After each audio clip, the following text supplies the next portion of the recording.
Nigahin na tagduha ka oras para sa Ginoo.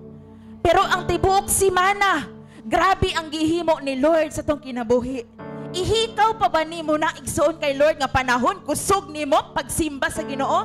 Ayaw! Munang gidasig ta karon nga buntag, awitig mga pagdaig ang Ginoo. Kamo nga iyang balaang katawhan. O pasalamati siya sa iyang nahimo. Ug moambak ta sa verse 12 giingon dinhi, busa dili ako magpakahilom. Ang tanan mo ingon, dili ako magpakahilom. Awitan ko ikaw mga pagdaig, o Ginoo nga akong Dios.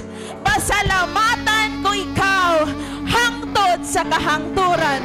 Igsoon karon nga kabuntagon as a gesture of your thanksgiving to God. Awiti si Lord karon nga buntag nga dunay kalipay. Come on, palakpaki si Lord ang kusog. Hallelujah! Woo! Hallelujah! Lord, pasalamatan ka na mo karon nga buntag. Hallelujah! Woo! Daigo na to ang Diyos! Hallelujah!